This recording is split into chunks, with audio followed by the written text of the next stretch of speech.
street. To the bright side of the road. To the bright side of the road. We will meet you once again on the bright side of the road.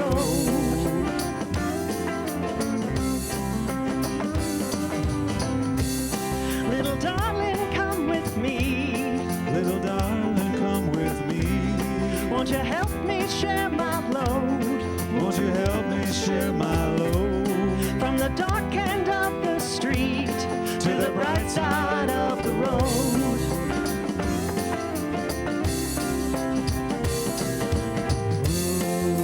And into this life we're born. Baby, sometimes we just don't know why. And time seems to go by so fast. In the twinkling of an eye. Let's enjoy it while we can. Let's enjoy it while we can. Won't you help me sing my song?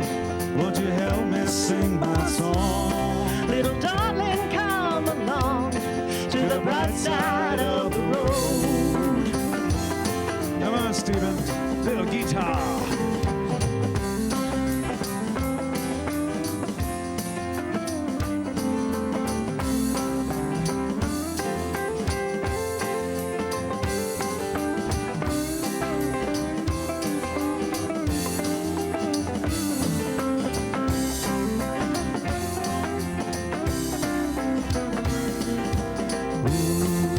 And into this life we're born. Baby, sometimes we just don't know why. And time seems to go by so fast. In the twinkling of an eye. Let's enjoy it while we can. Let's enjoy it while we can. Won't you help me sing my song? Won't you help me sing my song? Little darling, come along to the bright side of the road.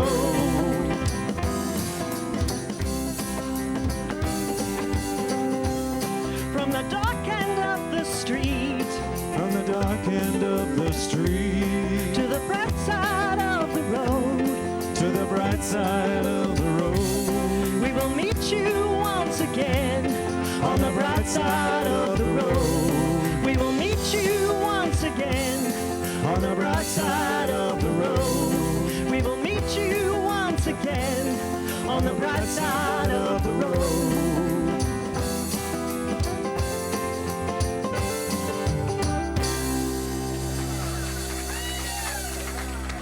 The lovely and talented Tanis Burnett on lead vocals back there.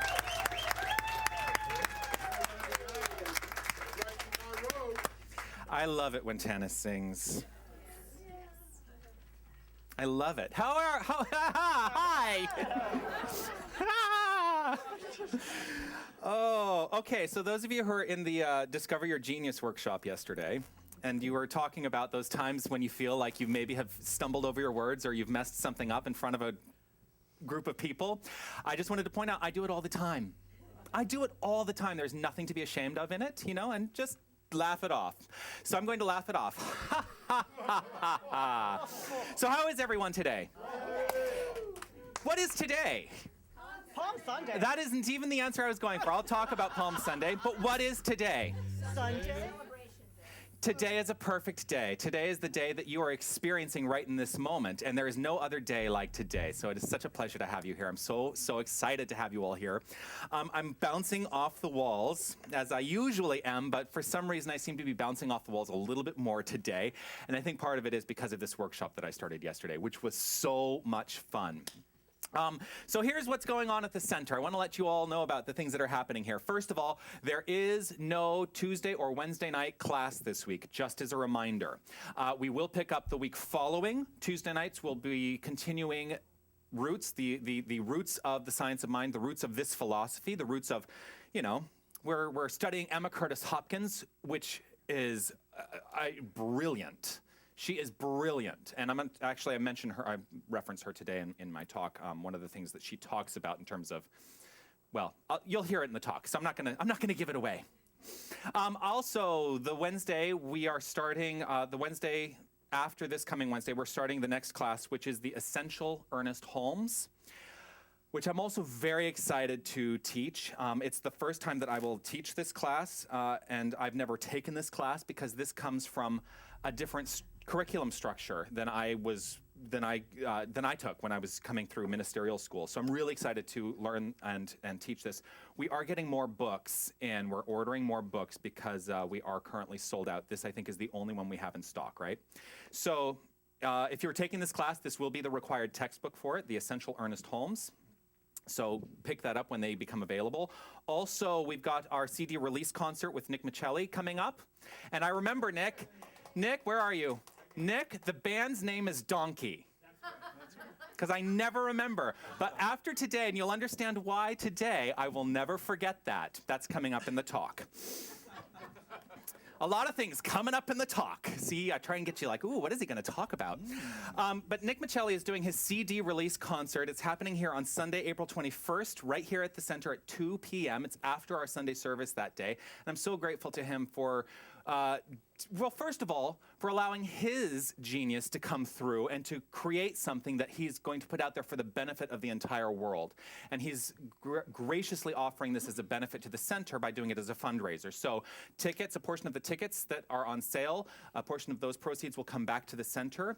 And if you order your tickets online, which you can do at our website, csltoronto.com, you can order your CD in advance and save a little money on it as well. You order it in advance and then you can pick it up the night of the event.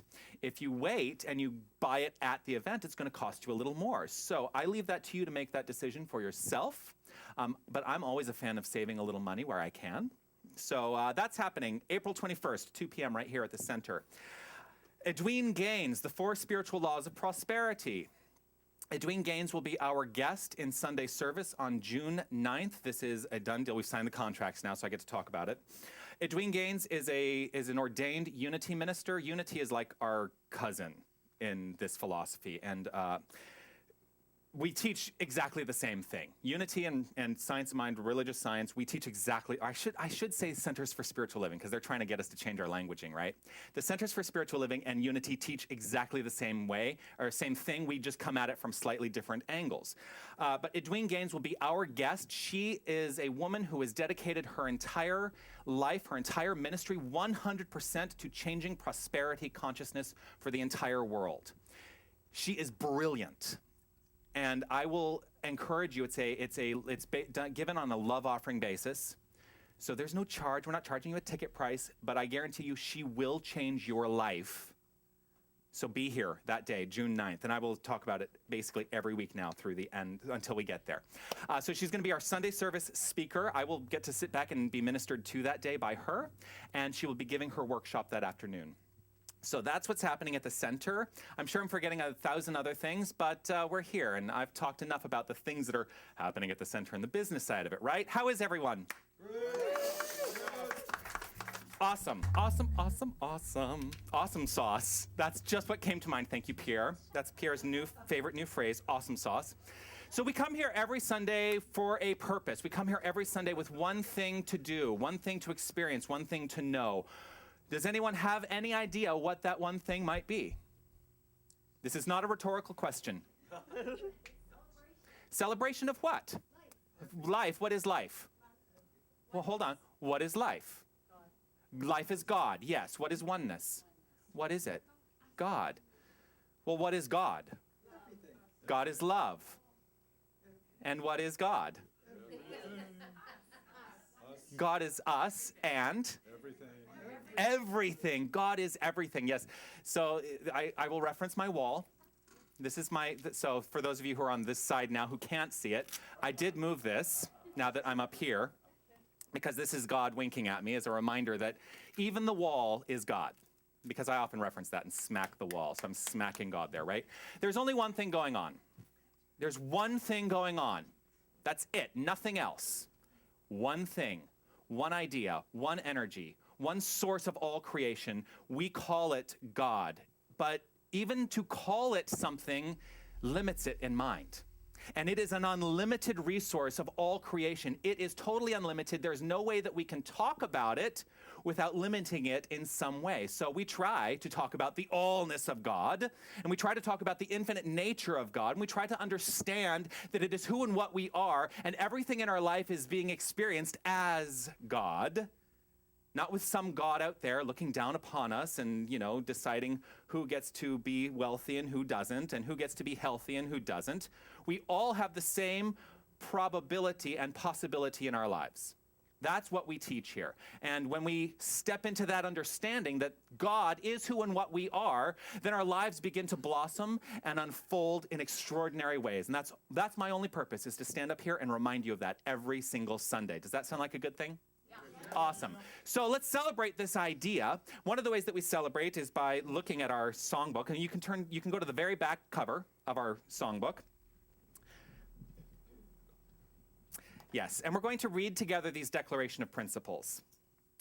And as we read this, as I often remind you, check in with yourself. As you make these statements, you're making statements. I believe. You're saying you believe something. And if you do believe it, great. And if you don't believe it, just check in with yourself and figure out what you do believe.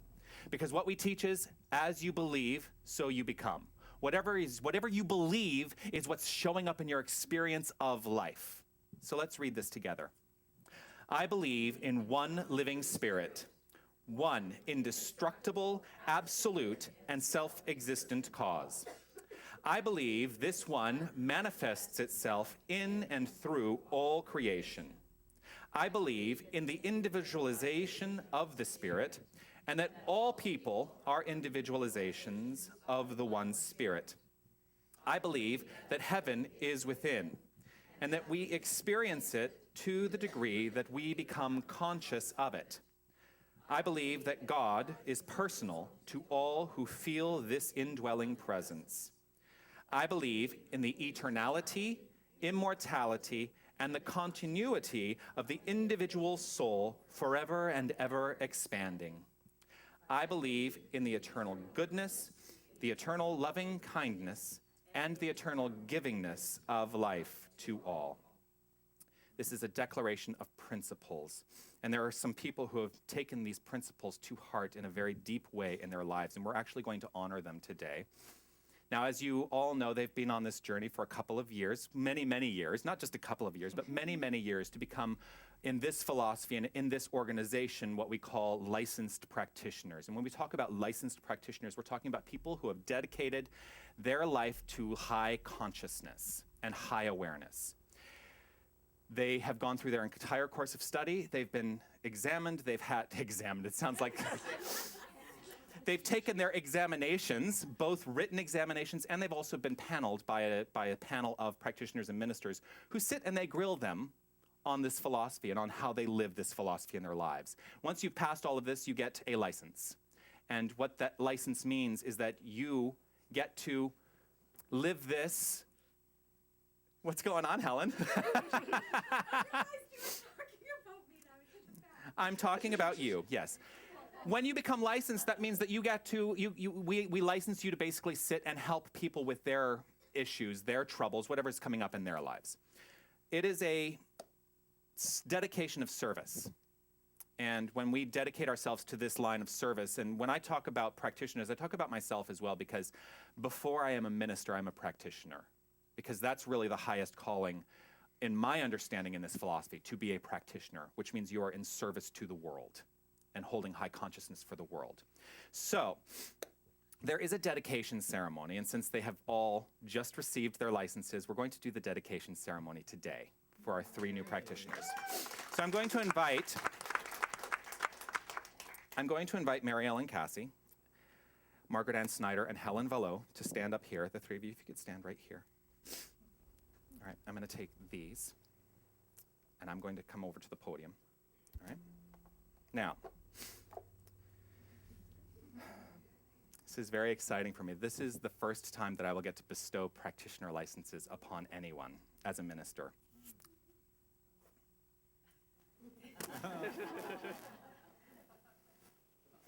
It is a moment.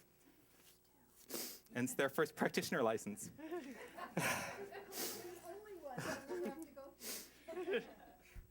All right. So, I'm going to read some things here, and there's some responses that I will ask you to make as we go through this. So, everyone just take a breath. Recognize that these three women have dedicated themselves to a life of service, not just for this community, but a life of service for the entire world. And this is what they commit themselves to today. The sacred path you walk is being honored here today. You have chosen to serve God, the Centers for Spiritual Living, and the Center for Spiritual Living Toronto by living fully the principles we teach. Each of you has followed your heart and has answered your calling. Being a licensed practitioner of religious science is a sacred obligation, a journey of love, and a dedication of all aspects of your being. Do each of you today promise to uphold the teachings of religious science in everything you say, in everything you do, and in everything you are? If so, please say, I do. Do you promise to live in conscious awareness of your own divinity and the divinity of others? If so, please say, I do. Do you dedicate yourselves to hold inviolate the confidentiality and identity of those who come to you for assistance, unless you receive their express permission to do otherwise? If so, please say, I do. I do. Do you promise to abide by the Centers for Spiritual Living Practitioner Code of Ethics? If so, please say, I do. I do. Do you dedicate yourselves to the discipline of regular and faithful prayer so that you may expand the expression of your life in loving service to God and humankind? If so, please say, I do. I do. Do you dedicate yourselves to behold the divine perfection in all who may call upon you? If so, please say, I do. I do. Do you dedicate yourselves to serve whomever may call upon you in time of need? If so, say, I do. Do you dedicate yourselves to a constant recognition of the one Spirit within all people, regardless of race, gender, faith, orientation, or station in life? If so, please say, I do. I do. Will you continue to study and expand your consciousness that you may be more effective in your chosen way? If so, please say, I will. I will. To the best of your ability, will you minister to the needs of humanity? If so, please say, I will. Oh, this is individualized, this next section. I now charge you, Mary Ellen Cassie, to go forth into the world, permitting those who come to you to be healed by your presence and by your example. And I present you with your license. There's a card so that you can put that in your wallet, if that's helpful to you. In case I forget my name. In case you forget your name.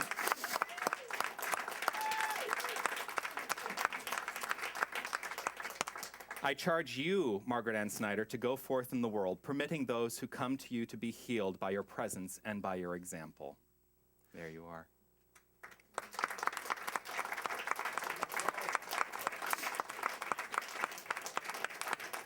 And I charge you, Helen Vallot, to go forth in the world, permitting those who come to you to be healed by your presence and by your example.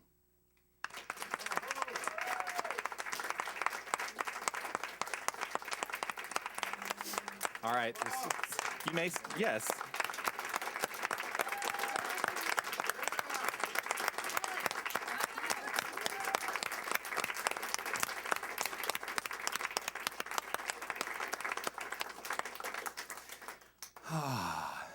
All right, I'll give you a hug.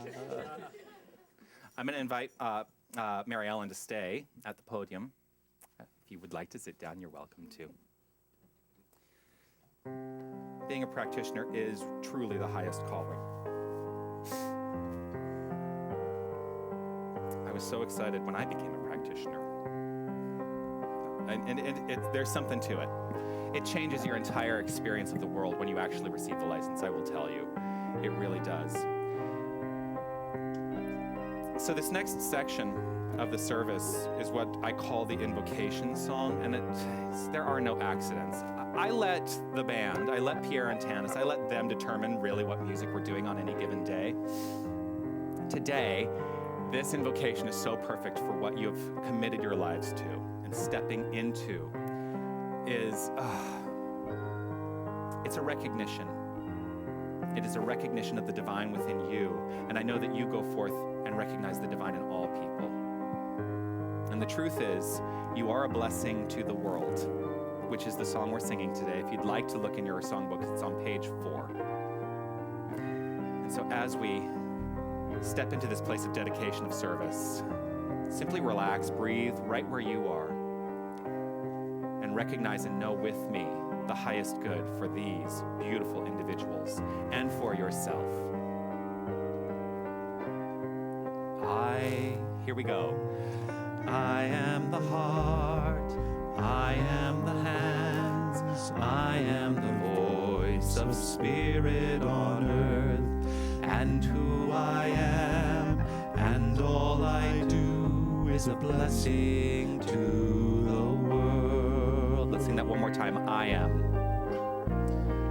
I am the heart, I am the hands, I am the voice of spirit on earth, and who I am, and all I do is a blessing to the world. All right, I'm going to invite you to actually stand up, because we're now all going to sing this to these beautiful women singing You Are. Here we go.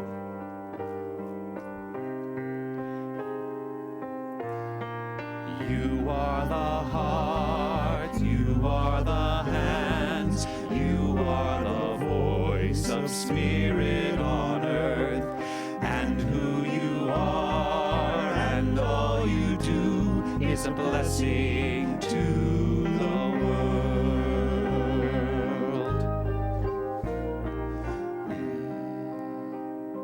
From right in this moment, I will invite Mary Ellen to do us the honor of leading us in prayer. As I relax right here, right now in this moment, I realize and I believe and I know beyond any doubt that God is all life, and that life is my life, and there is no separation.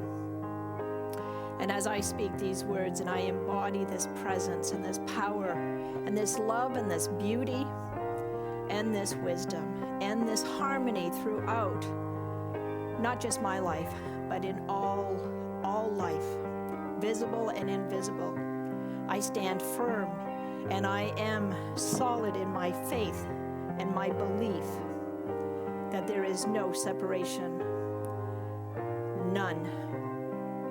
And I step in and I accept this truth, this spirit that lives and flows through me, through my being, and I am made manifest. And I am out in the world as this glorious being, shining my light. And as I look into everyone's eye, there is love, there is life, there is harmony, and there is beauty. And I embrace this truth, and as I walk and I talk, it is who I am, and I accept this graciously, lovingly. It is all of me. I am God, and you are God, and we are one. And I am one with all. It is with the most grateful heart and in grace I let go and I trust, not knowing what is next, and I say yes.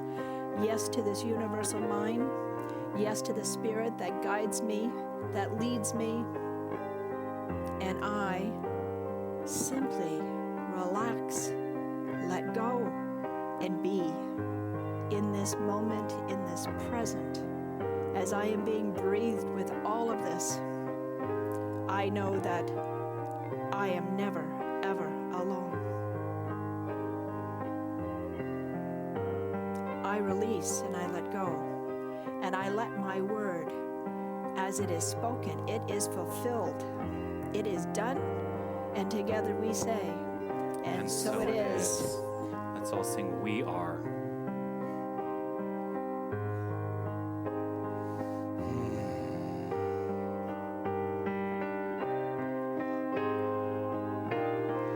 We are the heart, we are the hands, we are the voice of spirit on earth, and who we are and all we do is a blessing to the world. Let's do that again. Here we go. We are the heart, we are the hands, we are the voice of spirit on earth, and who we are and all we do is a blessing to the world, to the world, to the world.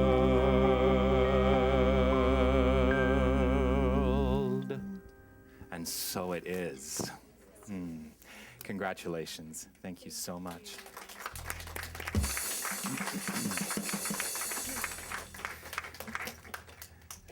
So, Mary Ellen, you don't get off that easily.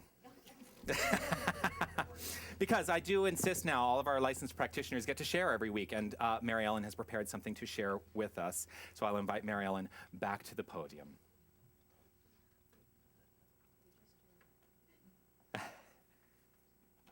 All right. Okay. It's funny you mentioned Emma Curtis Hopkins. I pulled her out last night and I read some of her work. And I got up and of course I'm led back to my teacher, the author, The Philosophy of Faith and a Way of Life of Ernest Holmes. And this morning, I was led to a passage of how to use this work, how to use these words. So I'm reading from page 56. We're here to celebrate who we are. I'm celebrating that I am a center in the divine mind. That's I'm celebrating today as a practitioner. I am a center in the divine mind, a point of God-conscious life, truth and action. My affairs are divinely guided and guarded into right action, into correct results. Everything I do, say, or think is stimulated by the truth. There is power in this word that I speak because it is of the truth and it is the truth. There is perfect and continuous right action in my life and my affairs. All belief in wrong action is dispelled and made negative. Right action alone has power, and right action is power, and power is God, the living Spirit Almighty. The Spirit animates everything that I do, say, or think. Ideas come to me daily. And these ideas are divine ideas. They direct me and sustain me without effort. I am continuously directed. I am compelled to do the right thing at the right time, to say the right word at the right time, and to follow the right course at all times.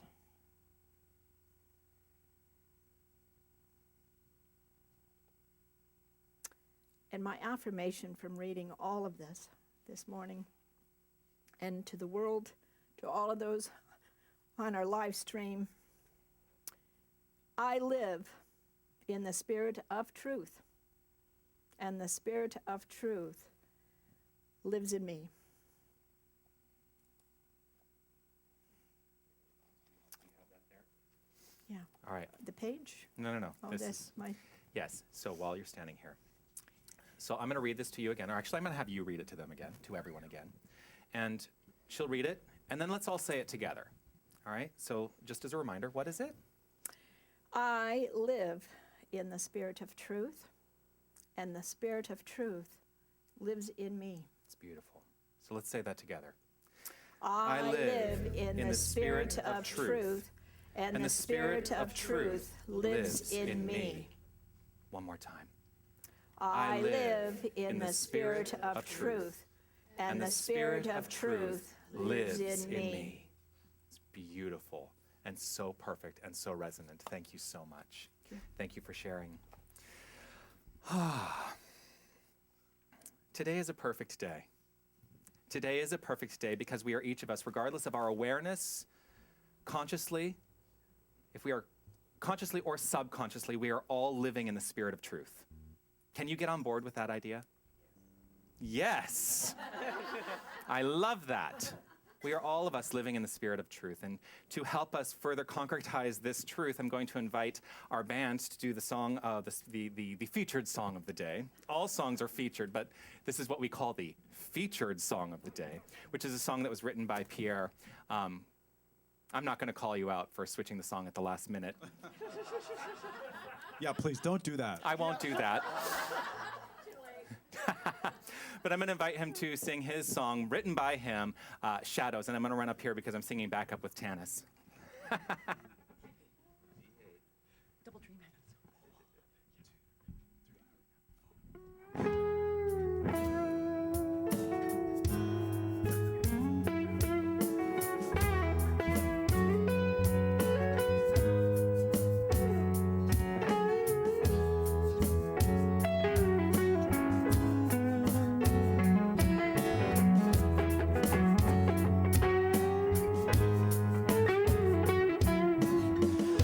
Shadows, they can mess with your mind, keep you living small and confined.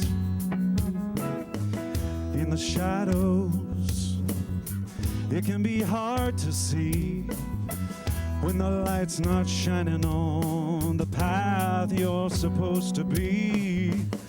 So if you're doubtful and the gray clouds appear, just walk out in the rain, let it wash away your fear, and step out into the light and break those chains that have held you tight, and be love wherever you go, and you'll find light even in the shadows. Even in the shadows.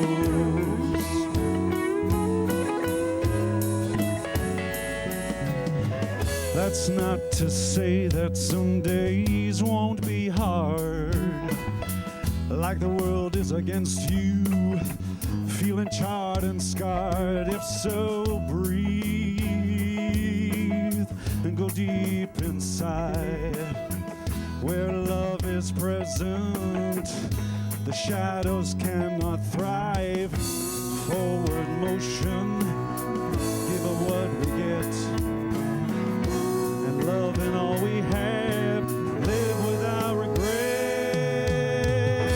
Step out into the light, break those chains that have held you tight, and be love wherever you go. You'll find light even in the shadows. Even in the shadows. Even in the shadows. Even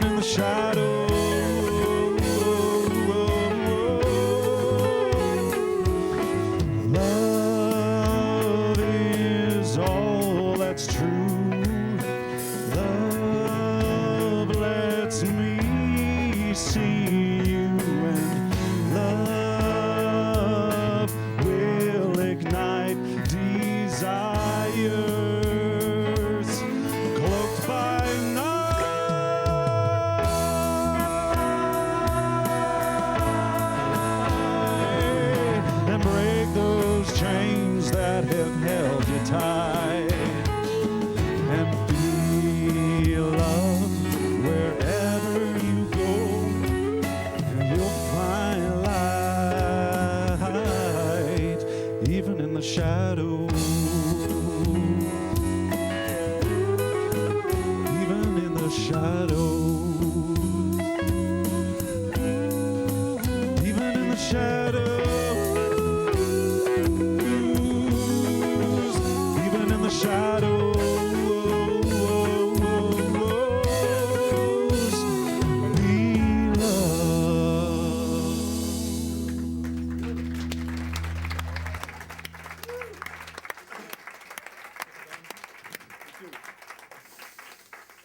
Isn't that a great song? It's a great song. I just love it. So yes, it was switched out on me this morning. So I get an email, on Fridays that say that have the rundown of the songs that we're going to do on Sunday, and I, usually they say, so is this all okay? And I usually say yes. I mean, I don't think I've really ever switched things up. Once or twice, maybe. I do have to still maintain some semblance like I have control over what happens here. But so I walk in this morning and they're rehearsing the song and I'm thinking, I don't remember the song being on the rundown. And then after they've gone through it once, Pierre says, so is it okay if we do the song today? And I said, yes, there are no mistakes, because this is absolutely perfect to what I'm speaking about today. Shadows can mess with your mind, keep you living small and confined. In the shadows, it's hard to see when the light's not shining on the path you're supposed to be. So today is Palm Sunday. Remember I said at the beginning of service, what is today? And many of you said it's Palm Sunday. So what is Palm Sunday? What is Palm Sunday, and what does it mean to us as people who attend a Center for Spiritual Living community? Because look at me, I'm trying to stay away from the word church. I am staying away from the word church. I'm staying away from the word religion, because these are ideas that are commonly associated with religion. Palm Sunday is part of the Christian paradigm, which is brilliant. It's brilliant. Now I'm going to call myself out. And somebody who watches our service on YouTube asked me, they put a comment on one of the services, and it was very interesting. It was very interesting. It was a comment, and I realized that it's something that I had to check in with for myself. And here, the comment basically was something along the lines of, I had mentioned the Old Testament a few weeks ago. And during that service, I mentioned the Old Testament, and then they said that I had a reaction in mentioning it that was akin to a giggle. And the question was this: do we not understand the Old Testament as a place where we can get wisdom, and in the same way that we recognize other ancient texts? And I've mentioned other ancient texts within this service and not had the giggle, right? And I realize that there are two things at play there when I have the giggle. One of them is I'm having a response to what I perceive and what I have been told about this community and about their relationship to the Holy Bible. Because a lot of people do come to this philosophy to escape the Holy Bible, to quote unquote escape the Holy Bible. And I think that that is an erroneous idea. I think we need to understand that the Holy Bible is a place where we can receive wisdom and not decide that it's not worthy in the same way that the Bhagavad Gita may have worth in our experience. Here's what it all boils down to. The words that are written in ancient texts have value in the exact same way that we attribute value to the words in this textbook or in the writings of Edwin Gaines. Everything does have value. What I am going to call on you today to do is to understand what is the inherent value and worth for you, because it doesn't matter what I say up here. If you can look at the Holy Bible, Old and New Testament, if you can look at that piece of work and understand the properties of wisdom that can come through you by means of it, not because we decide that it has some literal meaning in the world of form, because quite frankly, it does not. What is the mystical understanding that you can take that has value in your life and that you can apply in your life. That's really where the value comes in with respect to the Holy Bible and any text, any ancient text, any modern text. Today is Palm Sunday, which is, like I said before, specifically related to a Christian ideology, a Christian theology. How many of you now, I've asked this question before, and it was very interesting because the only hands that went up were Howard and Alice. Because I asked once in a service, how many of you believe that this is a Christian philosophy? Interesting. One of the things, and I don't know which chapter it is in because I haven't taught the book yet, but apparently somewhere in this book, Ernest Holmes refers to this as specifically a Christian religion. Would that surprise you to know that? That's good. Now, how do you feel and what is your relationship to Christianity? And can you learn from Christianity? Because really what we teach here is applied Christianity.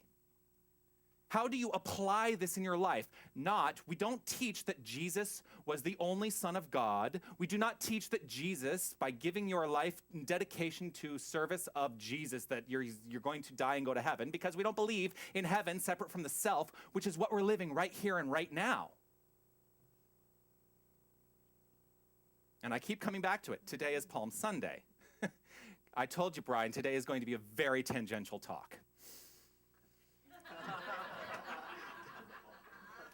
Brian always razzes me because I'm always going on tangents, right? I will tell you, I have many pages of notes, as I frequently do. The only note that I've gotten through so far is the first two words, Palm Sunday.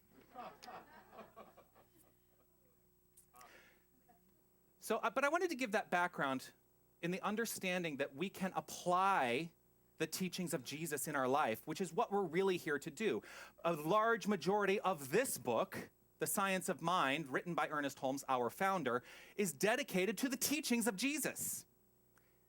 The teachings of Jesus, the man, which is very different from how many Christian theologies perceive and understand Jesus, because they look at Jesus as the Christ, the one anointed individual who has walked this earth, who had such a deep understanding and resonance that he is the only one that can live that way. That is not true. It is not what we teach. What we do teach is that each and every one of us has the Christ consciousness within us, and to the degree that we express it and experience it in our own life, we are each of us the Christ.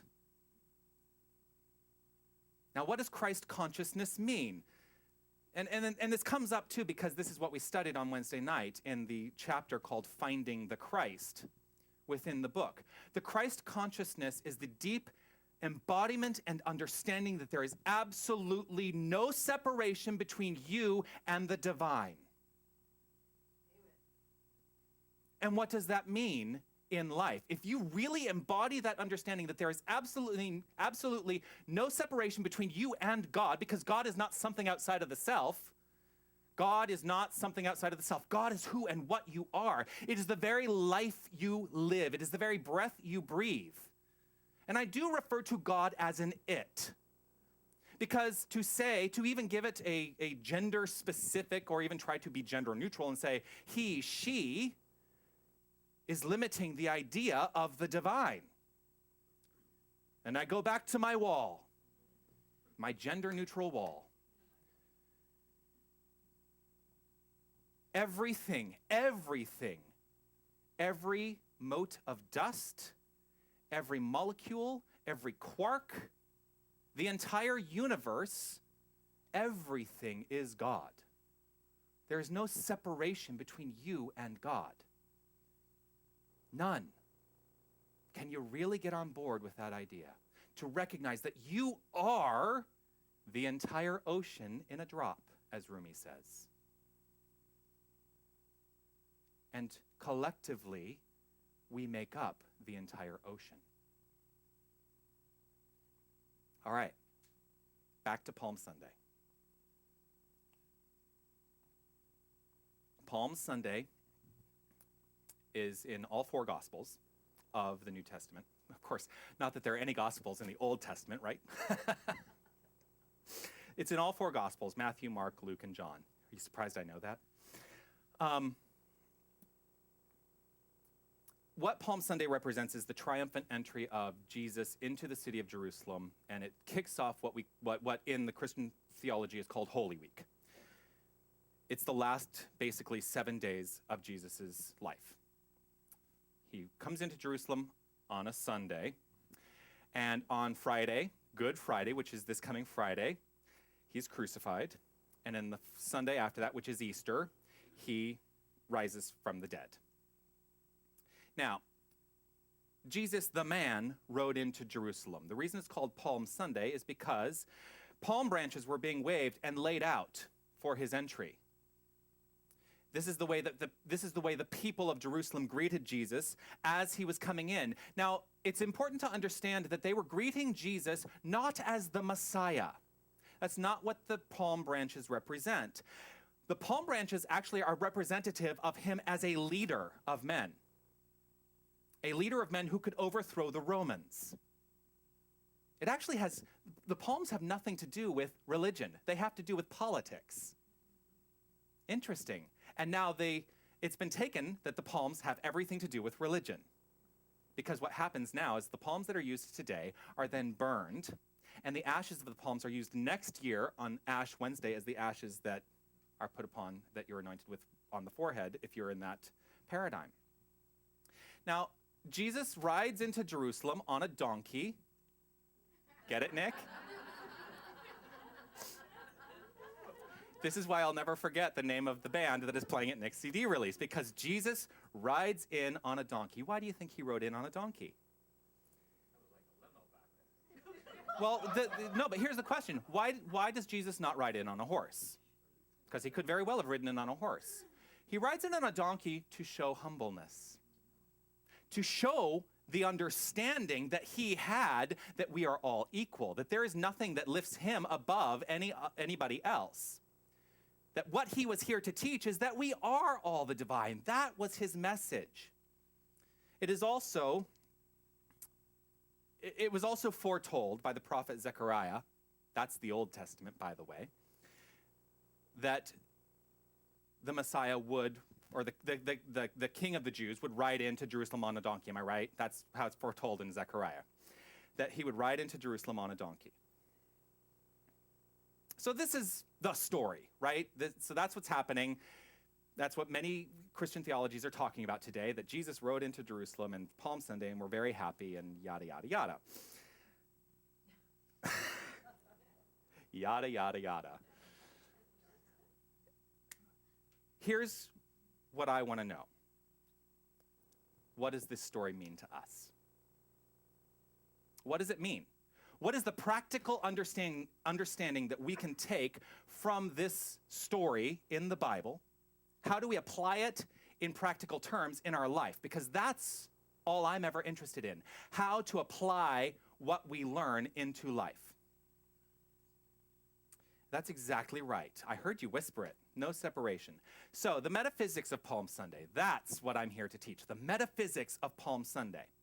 Metaphysics meaning beyond the physical, beyond the simple understanding or the simple decision that we've made about a certain event. It's the metaphysics. How do you step back and understand this story in a larger way? Palm Sunday represents this. Palm Sunday represents the conscious surrender to our innate divinity. It also represents the maturation of the man Jesus in his ministry,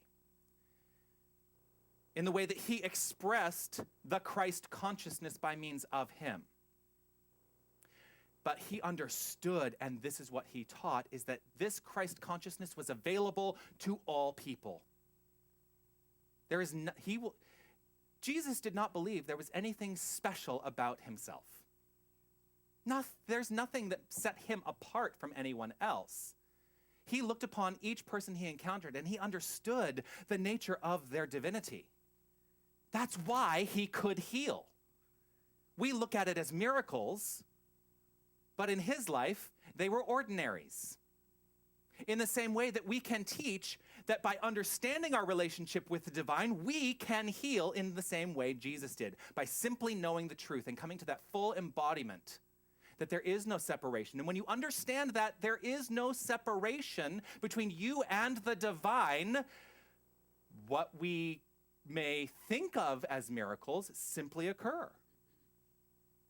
This entire teaching is founded in healing of physical ailments.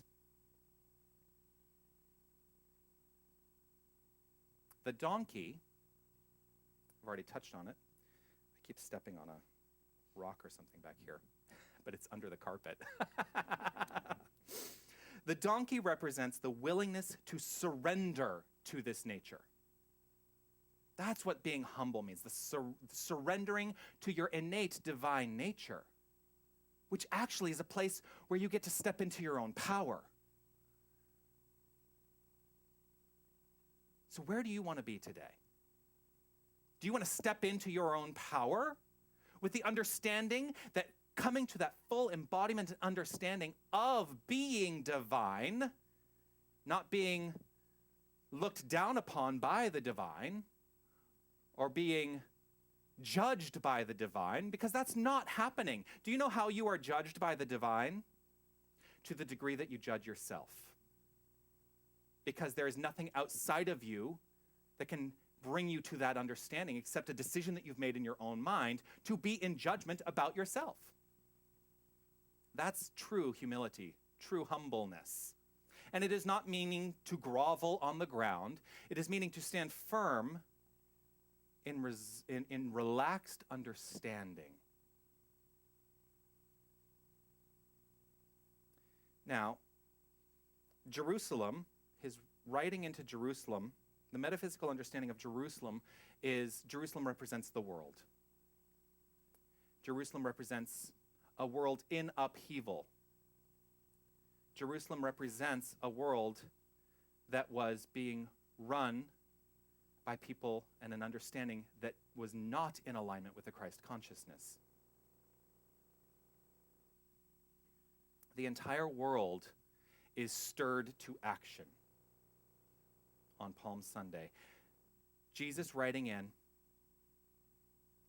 to a turbulent consciousness. Jesus coming in to teach that we can let go of our attachments to outcome and the material world.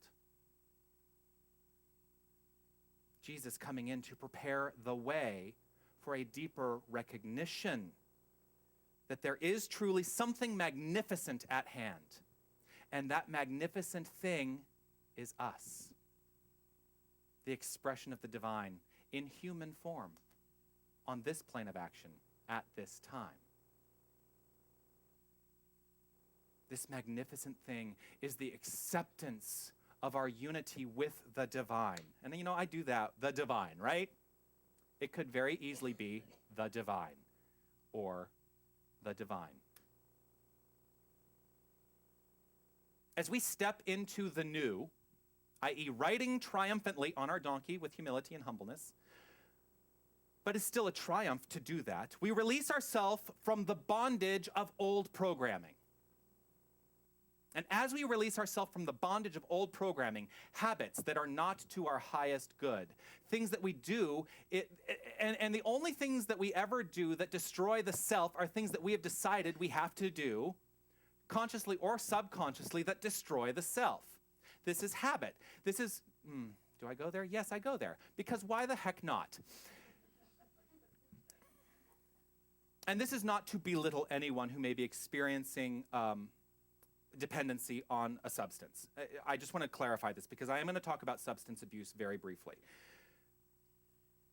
At the root of all habit, at the root of all substance abuse, at the root of all old programming, which we're holding on to, is one thing, and that thing is the desire to express life. At the root of all habit is the desire to express life. What happens, though, is habit is mired in the subconscious, we exhibit habits until we consciously change them. They're simply going to unfold in our experience as continued habits. But at the root of all of it is the desire to express life.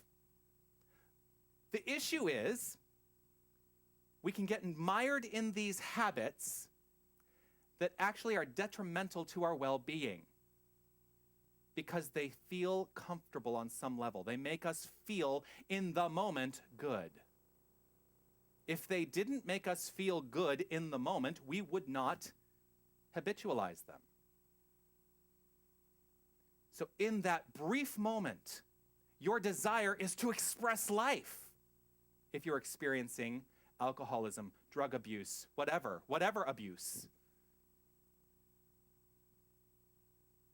In that moment, you express life. The problem is the long-term effects are detrimental and ultimately destructive. It's something to look at. It's something to look at. As we step into the new, we release ourselves from the bondages of old programming. When you understand that there is no power in the drink, when you understand that there is no power in the drugs, when you understand that there is no power in anything in the material world that you may have found yourself addicted to, you step into that understanding that there is only one thing to be addicted to, and that is you as the divine. That's the true nature of stepping up into new programming, into a new thought, into a new idea, and stepping forth in Christ consciousness and allowing your life to unfold from that point of view. Ernest Holmes writes, as the human gives way to the divine, in all people, they become the Christ. Christ consciousness is not something you attain, it is something you become. Think about that, because it's a different idea too than a lot of people who come into this philosophy. Think about it. It's like, oh, I must get the Christ consciousness. I have to get it. No, you don't have to get it. You simply step back and live it when you make the decision to live it. So Palm Sunday expresses boldness. It expresses this idea of boldly stepping into the new, stepping triumphantly into your own power, which is the one power which is coming through you and expressing by means of you as the divine, and never at the expense of others, which is the donkey. There's the humbleness. You never do this at the expense of others. If anything, you approach life the way these three beautiful women have dedicated themselves to upholding this idea in everyone they encounter. By being able to walk down the street and in everyone they encounter, being able to see the face of God. Because we are all the face of God.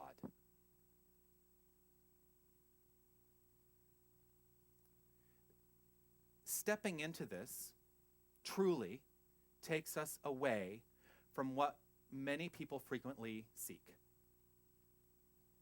What many people frequently seek in this philosophy is, what can I get? We teach, change your thinking, change your life. You can have anything you want. You come into this philosophy for the first time and you hear like The Secret, right? That movie. The Secret basically said, you change your thinking, taught exactly what we teach. You change your thinking and things will show up. If you decide to be rich, you will be rich. If you decide to be whatever, you will be whatever. Whatever you can bring to mind, you can be it. The problem is, it doesn't go deep enough. It does not go into the understanding that to be those things, you must embody the divine. Because the divine is already all of those things. When you embody the divine, all of that simply shows up. It is never about the demonstration in the world of form. It is about embodying a principle that God is who and what you are.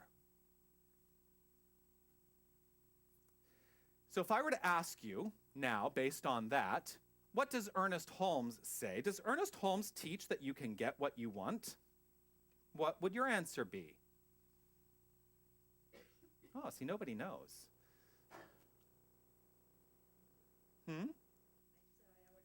You already are what you want.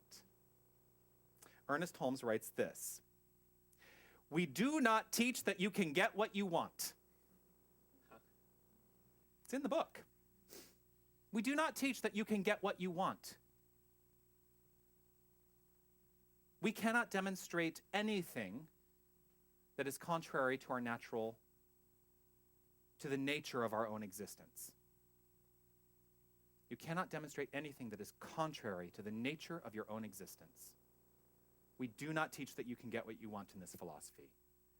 What we do teach is that you can get who you are in this philosophy. And that's all we teach. When I stand up here, I really only am ever talking about one idea, well, two ideas. The main idea, though, that I'm talking about, and I've said it about 1,000 times today, is you are the embodiment of the divine. God is all there is, therefore it's who and what I am, it's who and what you are. Nothing separate. The second thing we teach is the universe operates based on a law of cause and effect. For everything that is showing up in your life, you are the cause to it. So if you are experiencing, I will go to it, if you are experiencing a habitualized use of alcohol, or a habitualized use of drugs, or a habitualized use of anything to escape because it makes you in that moment feel good, you have created it. You are the one who gets to recreate it. Notice I didn't say stop it, because there's a big difference between stopping something and, white knuckling. I'm going to stop the experience. I'm going to stop doing this thing in the world of form. No, you need to come to a deeper embodiment and understanding of who and what you are. The nature of what shows up in your world will change when you change your mind. That's what's truly meant by change your thinking, change your life. It is about changing your understanding of your embodiment as the divine.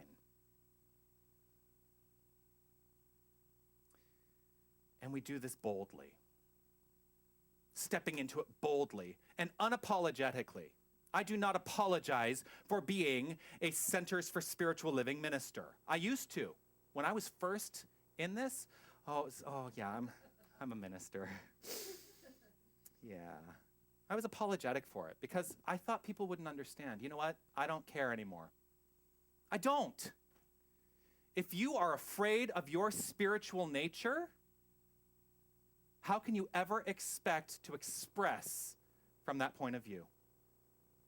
Do not be afraid of your spiritual nature, your spiritual understanding. Do not be afraid of stepping forward boldly and saying, I am the divine embodied as me.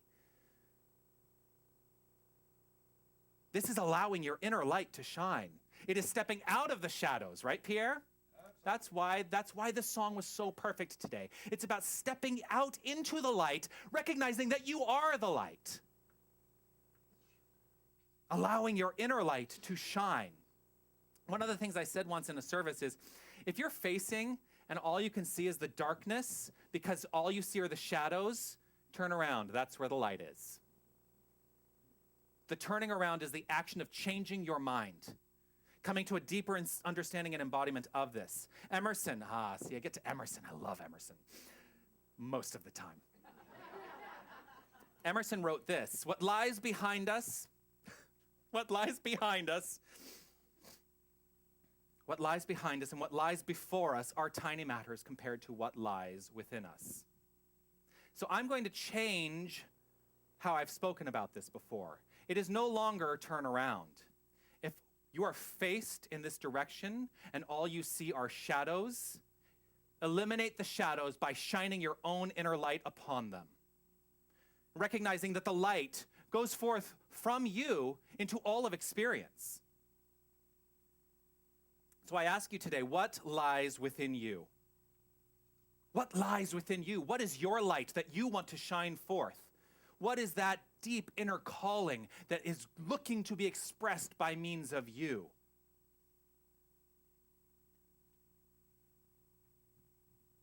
It is your job to express it.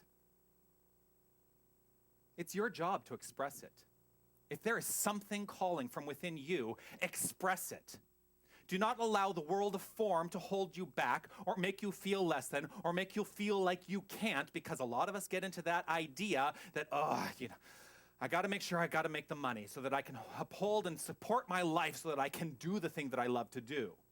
Now, I'm not saying go out there and willy-nilly make a decision, because if you are not 100% committed in mind to changing your experience, it will fall apart unless you are committed to that experience, which means don't give up this until you are fully committed to this. If you need to hold on to this for a while, hold on to it for a while. But if you make a decision that is so unshakable that your course cannot be altered, that is stepping into a place of faith that what you require in your life will unfold. That's true faith. That's unleashing the Christ consciousness within you. It is your job to express the greatness within you. I will tell you too,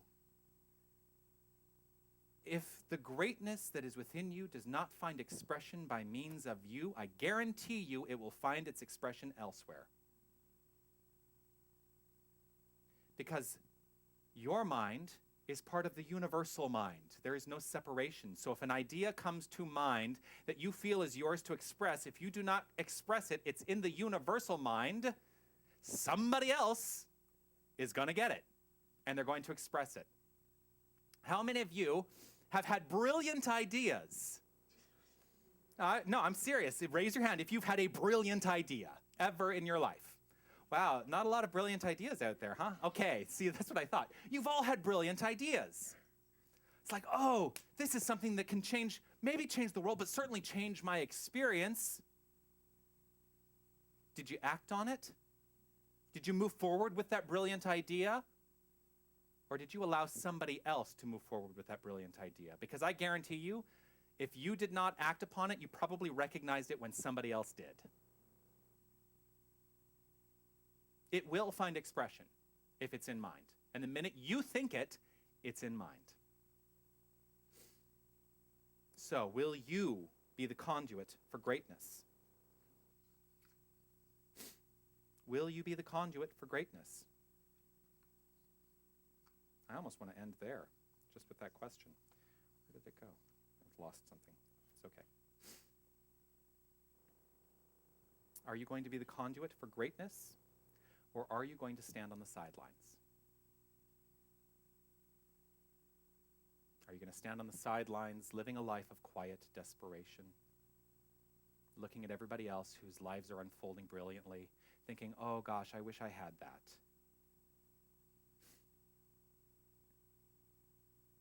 Living a life of quiet desperation. That's Thoreau, by the way. Somebody was asking me in class about Thoreau. That is Thoreau. Living a life of quiet desperation is not what we teach. Behold, you are the light.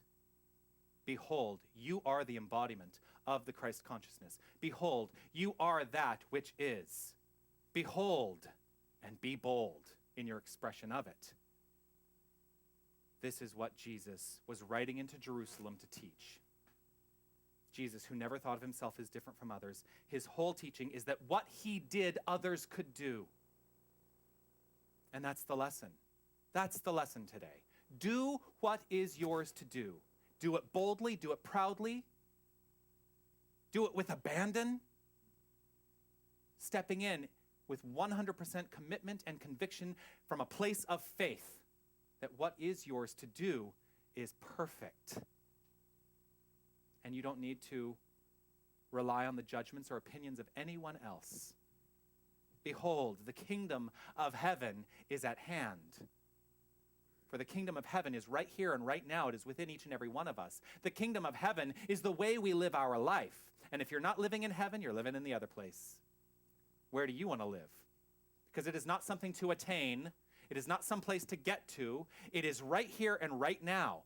That's it. Right here, right now. This is it. It is the core of you. So live it now. Live it boldly. Go where no one has gone before.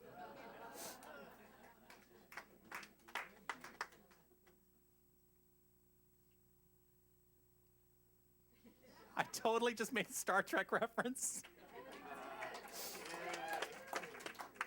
I actually love Star Trek.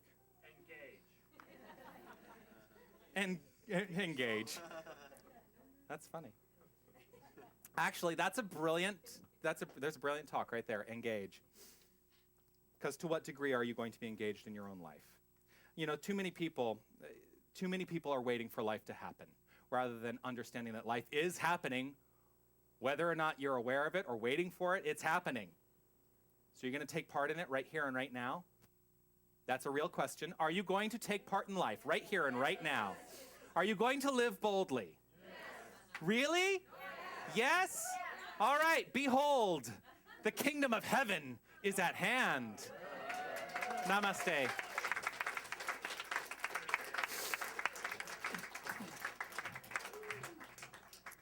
Told you I've got something going on today. A little more energetic, huh? So with this understanding that you are the embodiment of the Christ consciousness, we now go into another spiritual practice, which is the act of givingness. As you hold what it is you have to give today in your hand, recognize that just as we cannot be separate from the divine, this concept that we have created called money cannot be separated from the divine. It is a givingness of ourselves to this center by means of money. And it is the way that in this world of action, we continue to thrive as a community because we do live in a society that requires the use of money for the time being. So as you give, please do give from your heart. Do not give out of obligation, and give what feels comfortable for you. And I always like to say, give based on what you feel you have gained, because it's a perfectly corresponding relationship. You get what you give what you get. And as we understand that the flow of God is happening by means of each and every one of us, and stepping into that, we get to express it brilliantly and easily. So let's read together on the back of your songbook this concept of divine givingness, holding and understanding that the power of God is in your hands as money. Let's read this together. I know that God is the source of all supply, and that money is God in action. I know that my good is here now. I claim an abundance of money to spare and share. I know that true prosperity includes perfect health, perfect wealth, and perfect happiness. I bless all that I have now, and I bless the increase. I give thanks for this good. I know that my gift today goes forward to heal and bless. I joyously contribute to the vision of this spiritual center and know that it returns to me multiplied abundantly. And so we're going to sing together I Love, which is on page 29 of your songbooks. And I encourage you to stand and stretch and relax and dance as we experience this act of givingness.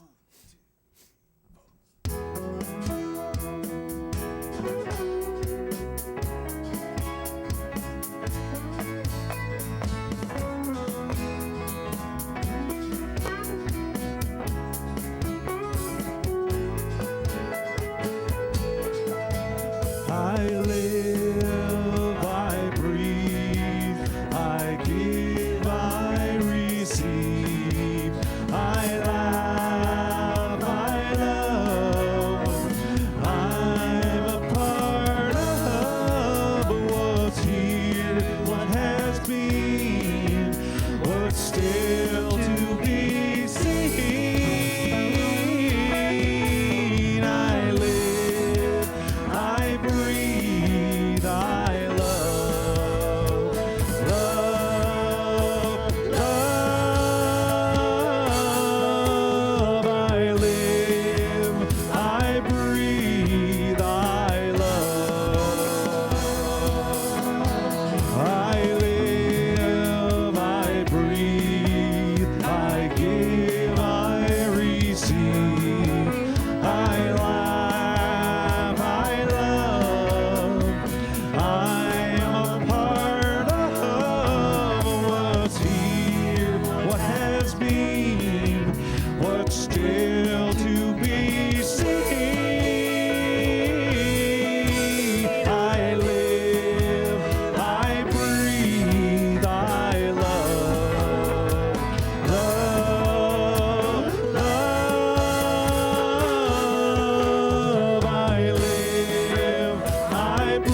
Yes, you can applaud.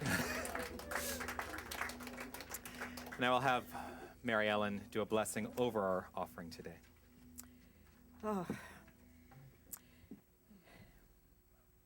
I receive these gifts with great joy, great love, and great peace.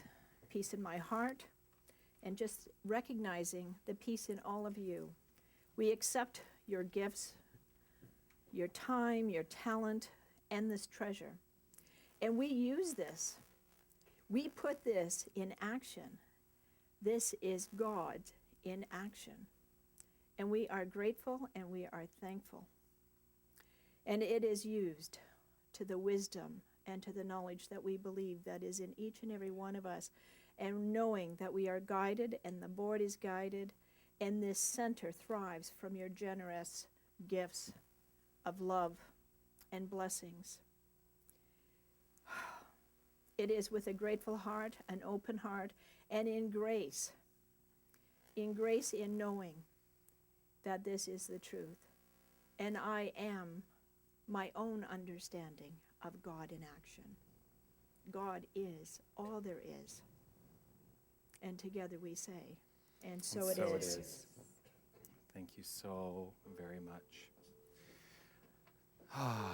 So in this spirit of gratitude, I want to thank everyone who has made this service today possible. Gail and Margaret Ann for setting up today. Your greeters today were Jim and Helen. Thank you so much.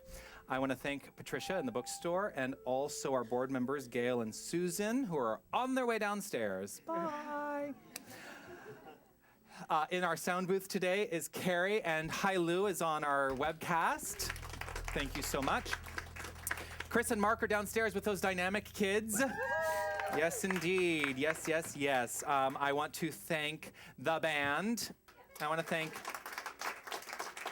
thank everyone in the band. I especially want to thank Stephen. I don't know, I just feel especially thankful for Stephen today because he's brilliant. He's a brilliant guitar player. Which is not to say that I don't feel especially thankful for everybody else. It's his awesome sauce. You are awesome sauce. You are all awesome sauce. But I also want to thank Pierre for everything that you bring, all the songs you bring to this world that are so stupendous. We are doing an album this year. I swear to God we are doing an album this year. And I do want to also honor the woman who sang the solo lead at the opening song, Tanis, because I think you underestimate the powerful singer that you are sometimes, and I want to acknowledge that you are a woman of power.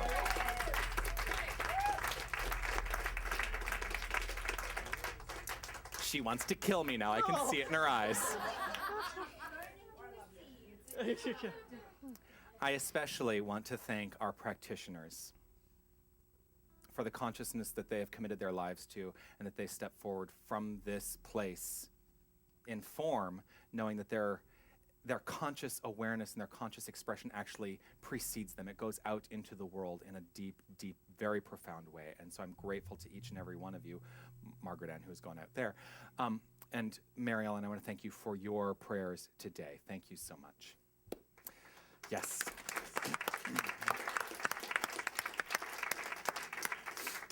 So, as we step into the final portion of this service, I call this the benediction song. Benediction, recognizing gratitude in all things, is really what benediction is all about, but it's also a time to reflect on what you've heard today, to really take to heart, what does this mean to you? Because I can get up here and I can I can dance around a lot, and say a lot of words, but words mean nothing. It's the energy, what resonates with you. What is the point at which you step into the sacred nature of your divinity? Your divinity. Because as you step into your divinity, as you step into that sacred place, you begin to experience an extraordinary life. A life that is boundless. A life that is beyond measure. And so I encourage you to simply reflect on this idea right here, right now, recognizing that you are the Christ embodied.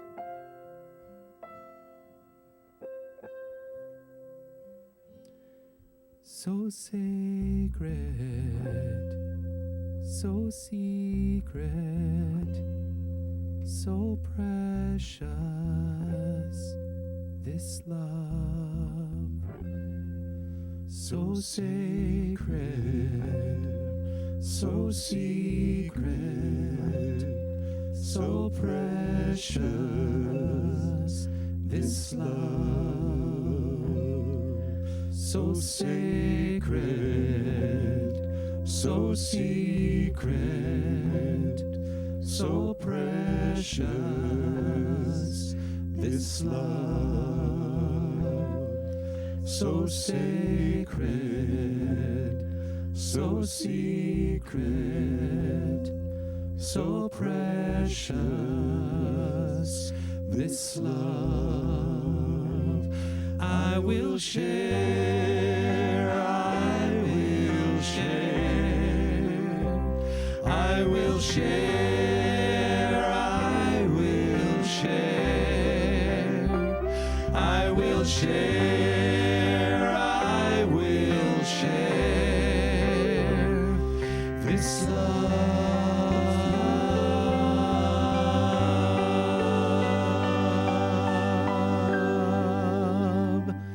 So sacred, so secret, so precious, this love. Right here in this moment, I step into that deeper understanding. I recognize and know that there is only one power. There is only one presence. There is only one omniscient, omnipresent, omnipotent thing happening. It is God. It is a divine energy that is flowing through all of creation, for all of creation is the divine in form. This is the truth for each and every one of us as expressions of this pure divine energy. And with this understanding and with this embodiment, I recognize and know that each of us are people of power, expressing at all times from this understanding that there is only God. In everything we say, everything we do, everything we think, everything we experience, it is all God. This is what I have committed my experience in life to, a deeper understanding and embodiment of this idea. And so I live it fully right here and right now, recognizing that this moment is the only moment. There is nothing else except pure light right here and right now. Each and every one of us is a pure expression of this divine light, moving forward into this experience of life from a place of love. I trust this and I know this. And with this, I claim an abundance of life to experience. This abundance comes in the way of health, wealth, well-being, perfect relationships, perfect creative expression in all things. I trust that this is the truth, and I simply step back and allow the truth to unfold by means of me. I allow it to unfold by means of every single person here, knowing that the words I have spoken are words of the divine being spoken through me, as me. For they have originated in a universal mind that has affixed itself in my individualized mind. Expressing as me, I know that this is a word of power. And so I simply let the power demonstrate. I let it resonate. I let it unfold, emerging into greater expressions of itself by means of each and every one of us. I trust this to be the truth, and in gratitude, I simply let this truth be. I let my words spoken be an active part of demonstrating by means of this perfectly corresponding law. So I step out of the way, releasing any attachment to specific outcome, knowing that everything that shows up is perfect. Everything that shows up is based on this truth: God is all there is. And with this understanding, I release, I let go, I allow, and together we say, and so it is. I will share, I will share, I will share, I will share, share, I will share this love, this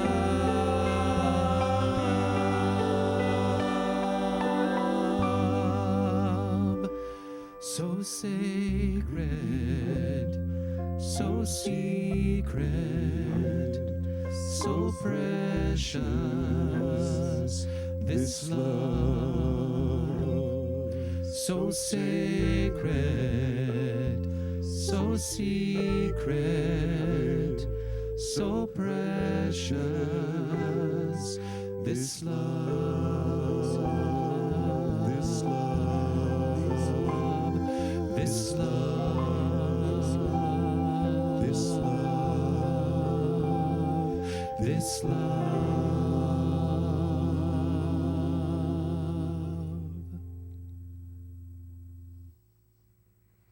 And so it is. All right, in our final act of celebration, let's share together our final song of the day, which is Teach Your Children, which is on page 19 of your songbooks.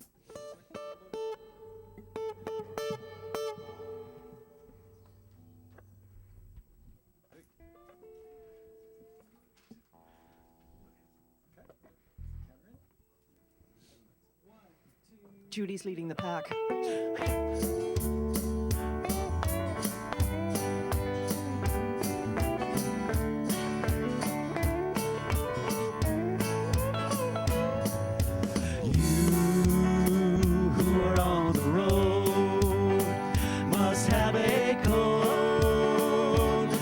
You can live by, and so become yourself, because the past is just a goodbye. Teach your children well, their father's hell will slowly go by.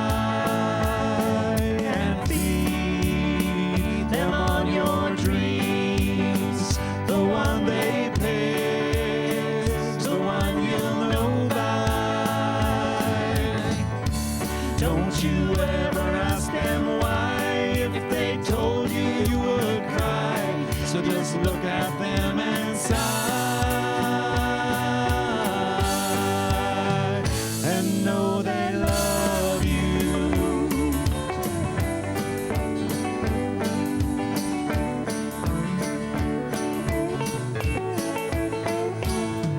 And you of the tender years can't know the fears that your elders grew by, and so please help them with your youth. They seek the truth before they can die. Teach your parents well, their children's hell will slowly go by.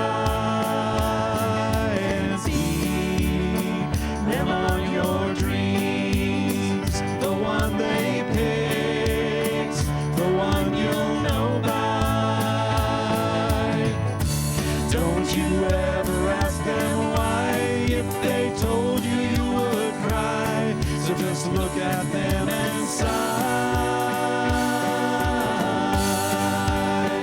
and know they love you.